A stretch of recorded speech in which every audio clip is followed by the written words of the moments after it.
Judy was boring. Hello. Then Judy discovered ChumbaCasino.com. It's my little escape. Now Judy's the life of the party. Oh, baby, mama's bringing home the bacon. Whoa, take it easy, Judy. The Chumba life is for everybody. So go to ChumbaCasino.com and play over 100 casino-style games. Join today and play for free for your chance to redeem some serious prizes. ChumbaCasino.com. No purchase necessary. Void where prohibited by law. 18 plus terms and conditions apply. See website for details. Hello, it is Ryan, and I was on a flight the other day playing one of my favorite social spin slot games on ChumbaCasino.com. I looked over at the person sitting next to me, and you know what they were doing? They were also playing Chumba Casino. Coincidence? I think not. Everybody's loving having fun with it. Chumba Casino is home to hundreds of casino-style games that you can play for free anytime, anywhere, even at 30,000 feet. So sign up now at ChumbaCasino.com to claim your free welcome bonus. That's ChumbaCasino.com and live the Chumba life. No purchase necessary. VGW. Void where prohibited by law. See terms and conditions. 18 plus.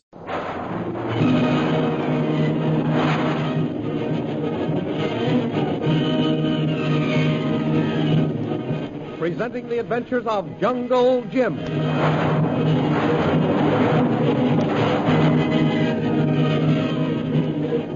Last week, Jungle Jim and Hawkins said goodbye to Myra Trent, the medical missionary, and started off for Upper Burma on the trail of Ronald Hawkins. They kept the departure secret by leaving in the middle of the night. Once outside of Mandalay, Jim obtained elephants and boys to make up the safari. 2 days after Jim's departure, Myra Trent was startled when Bhutan appeared at her side. When he mentioned that Jungle Jim had left the city, her face involuntarily showed that his guess was correct, and Bhutan set off to follow Jim. Myra phoned her information to Colonel R.D.H. Scott of the British Intelligence, and he sent Shanghai Lil to shadow the mysterious Hindu, Bhutan. The thrilling adventures of Jungle Jim are pictured each Sunday in the Comic Weekly, the world's greatest pictorial supplement of humor and adventure. The Comic Weekly, each page printed in full colors, is distributed everywhere as an integral part of your Hearst Sunday newspaper.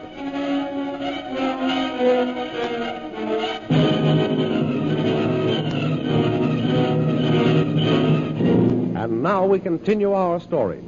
Out on the jungle trail, Jungle Jim and Peter Hawkins are encamped for the night. The two men are sitting before their tent, enjoying the brilliant splendor of a full moon. Oh, you was right, Jim. About what, Peter? As how everything in the jungles was so still and so quiet you could hear it. Oh. Do you remember? As how I says hearing nothing would be a novelty. Yes, I do, Peter. This here blinking moon gets me thinking. That's bad for an head like mine. What does it make you think about? London? No. Sets me to thinking as how my Ron is up ahead there somewhere, looking at this here same moon. If he can know it's a moon. No, I'm sure he does, Peter. Ah, thank you, Governor. You're only saying that to make me feel good. I know it's more than likely he can't tell whether it's day or night, and he ain't even interested. He was like that the last time I saw him. Oh, but that was 10 years ago. Yeah. He's been in hospital since. Perhaps he's much better. Miss Trent didn't say he was, Jim. She says he's still suffering from shell shock. Now, you heard her yourself. Yes, I know she said that. But she didn't say he was as bad as you picture him to be. I know. But she was skirting around the truth of the matter, too. Oh, I think you're painting the picture darker than it really is, my friend. Maybe. But I can't help wondering where he is, how he is, and if we'll ever find him. Oh, come on. Cheer up, old man. Of course we're going to find him. You don't suppose that I've come all the way down here if I weren't sure our search would be successful? Oh, I know you means to find him if it's humanly possible, Governor. But after looking over this here countryside, it strikes me it's going to be like looking for a blooming needle in an haystack. Not quite as bad as that, Peter. You see, we found out that your Ronnie is somewhere in the northern part of Upper Burma. Well, that eliminates a lot of wasted energy running around the jungles of Lower Burma, doesn't it? Yeah. So as we progress northward, we'll keep asking for news of an Englishman of your son's description. Now, sooner or later, we're bound to pick up his trail. That's only logical. Yes, Jim. But suppose Ronnie keeps moving ahead of us. You would have to bring that up. Nah. You see? It ain't going to be so easy as you're trying to make out, Governor. Yes, it is, Peter. You've brought up the only real difficulty we'll run into as far as I can see. And I'm hoping that won't happen. All I ask is that your Ronnie stay in one place until we get there. That's what I'm praying for, too, Governor. Well, you keep right on praying, Peter, and... Say, do you smell smoke? No. Not from here, I can't. Funny, Thought I caught a whiff of burning cloth. Maybe it's one of them black boys got his shirt tail mixed up with the cook's fire. Well, if he did, it's going to be his hard luck. Yeah. He won't get another one till the trip's over. Now, as I was saying, Peter, you keep right on praying that Ronnie doesn't wander away from where he is this minute. I will. I ain't stopped since he disappeared 10 years ago. I ain't going to. The reports of the past year haven't varied much. No. That's what gives me hope of our finding Ronnie. He still stays within the same area. One, Jim. Oh, there's Kolu down there. I wonder what's got him so excited. Yes, Kolu? What's the matter? Come, quick. Get your gun ready, Peter. No telling what Kolu may have run into. Right with you, Tim. What is it, Kolu? What's the matter? All same smoke, fire. Fire? I told you I thought I smelled smoke, Peter. Where's the fire, Kolu? Tent with supplies, one, Jim. Look. Look, the whole back of the tent is blazing. Come on, kid. Look at our supply. Get the pails of water, quick. Oh, lose everything. Come on, Peter. Say, how in the world did that blooming tent catch on fire? More water, Kolu. Look, Jim, it's nowhere near the cook's fire, and especially the back of it. Throw some water up there, Kolu. Right, one. That's it. Best if I know, Peter. Oh, no. Come on. Throw it. That's it. Well, that corner's still blazing. Throw some water on it, somebody. Peter, I'm going in to see how much damage has been done. Now, look out, Jim. One of them black devils may be waiting to take a chance pot shot at us. Oh, I hardly think so. He's done all the damage he's wanted to. Have succeeded in ruining our supplies. Come on, Peter. Right with you, Governor. You call him, lad. You take my pail and swish some more water on that blaze. Well, I go inside with the Governor and have a look. Kolu do. What do you find, Jim? This smoke makes it hard to tell what's been burnt and what hasn't, Peter. Let's get some of the stuff out in the open air. Right on, Jim. Here we go. Oh. Boy, it's a darn good thing we didn't have an ammunition supply in here. You jolly well said it right, Jim. There'd be no need us moving this stuff out now. It'd be spread all over the clearing. Yep. There. Well, these canned goods are okay. How's that stuff you got, Peter? All right, as far as I can see, it's top all, I might say. No, it's just smoked up a bit. Yeah. Well, that's good. 'Cause these things were nearest the blaze. So I guess the rest of it hasn't been damaged. We can check up on it tomorrow. Here, Jim. What do you suppose somebody would want to set fire to our tent for? Well, for the same reason they sent us the bomb back in Mandalay. Our unseen enemy is giving us another warning. Well, I wish he'd make himself known some other way. So do I. And I wonder where our unseen enemy will strike next.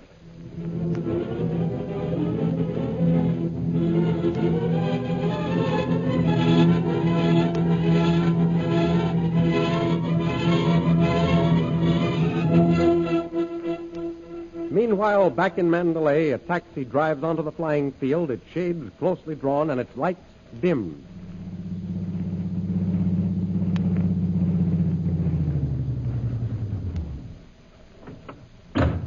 There is my plane. Bring the luggage.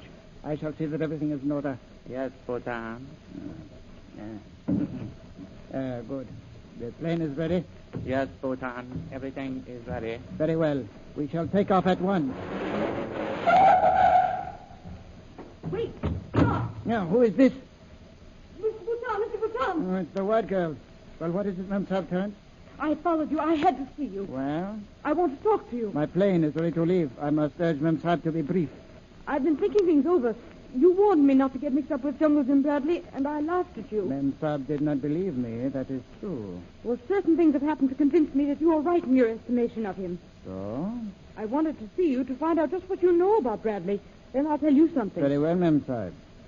Jungle Jim Bradley concerns himself too much with what does not concern him. He has made a reputation for himself for starting investigations where it would be best not to investigate. And how does the search for the missing Englishman come under that heading?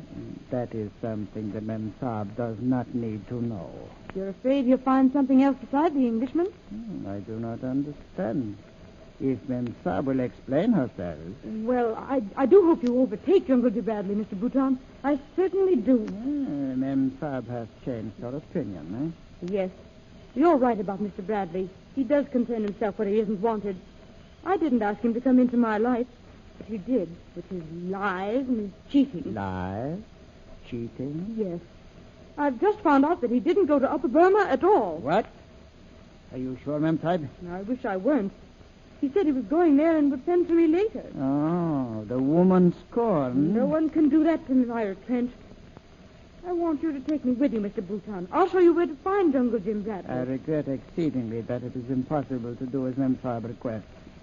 The jungles of India are no place for a woman, least of all a white woman. But I know where Jim Bradley is. You need me to show you the way. The luggage is in the plane, old master. Very well, you may go. You must take me with you, Mr. Bhutan. You must not go without me. I tell you, it is impossible to take you, Memsahib. Now, tell me where Jungle Jim Bradley has gone, and I'll start after him. I won't tell you unless you will take me with you. You are wasting precious time, Memsahib. See, my plane is all ready for flight. My luggage is placed on board. The pilot waits only for me to start. You heard what I said. Either you take me, or I don't tell you where Jim Bradley is. Memsahib, is this a trick to keep me from going? I do not believe you know where he is. You are trying to delay me. Why, what makes you think I don't know? I must confess I believe my other informant more. And also your reaction of the other day when you showed in your face that I discovered where Bradley has gone. He is in Upper Burma, and I am going at once. All right. I've done my best to delay you with words, and I've failed. Yes, Memsahib, you have failed. Not yet, Mr. Bhutan. Stand where you are. Put down that gun, you little fool. Put it down, I say. You will do as I say. Oh, very well, Memsahib. I will. Hurry, Gungadora. Get us on our way to Upper Burma.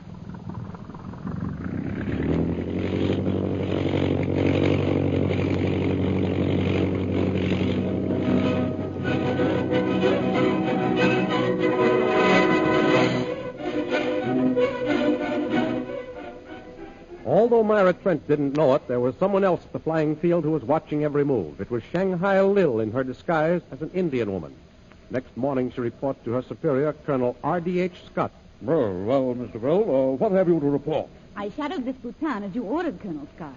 He spent the evening with friends in a little dive on the other side of town. Yes, proceed, please. They sat in a corner facing the door.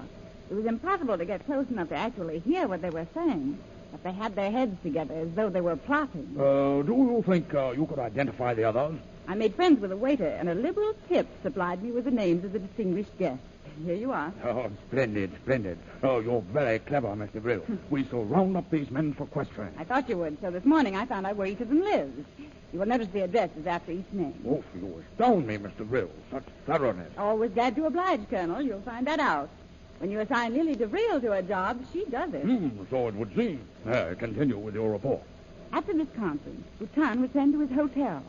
I found the location of his room, and I watched him finish his packing. And then? He went out to a waiting taxi, loaded up his baggage, and he drove off. Oh, of course you followed. Yes, I hailed another cab, and we trailed Bhutan to the flying field. I say. Before I could leave my cab at a safe distance and stalk my suspect, we dashed for a waiting plane. Yes, go on. As he neared it, a woman drove onto the flying field and hailed him. She ran up to him, and they had some kind of argument. Oh, could you hear what they said? No. Well, then how do you know it was an argument? Because Bhutan turned as if to get into the plane. The woman followed him, and she drew a gun. I say, what happened then? Bhutan struck her to the ground. Then he ran to the plane, and it took off. Took off? Which way? He flew northwest. Oh, that's the luck. Too bad you couldn't have learned their objective. Oh, you underestimate me, Colonel Scott. Eh? Why? You just said you didn't get close enough to Bhutan. That's right enough. I didn't get near Bhutan. But sometimes there's more than one way of skinning a rabbit. No, what do you mean? I returned to Bhutan's car before it left the field and made eyes at the chauffeur. Oh, well, I should have known. And you found out? That Bhutan flew to Upper Burma, near Mogan. Oh, excellent. And I proved myself capable of further assignments, Colonel? You certainly have. Mr. Brill, can you leave for Upper Burma at once? Colonel Scott, that's just what I've been waiting to hear. The adventures you have just heard dramatized will appear in full-color action pictures in the Comic Weekly, the big Comic Weekly distributed with your Hearst Sunday newspaper everywhere. In the world's greatest supplement of humor and adventure, you will find all the famous characters who live in the world of color pictures. There's Skippy, Jiggs and Maggie, Barney Google, Toots and Casper, Flash Gordon, and many, many others. See all these famous characters in your copy of next Sunday's Comic Weekly. And don't forget our date next week, same time, same station, for a continuation of the adventures of Jungle Jim.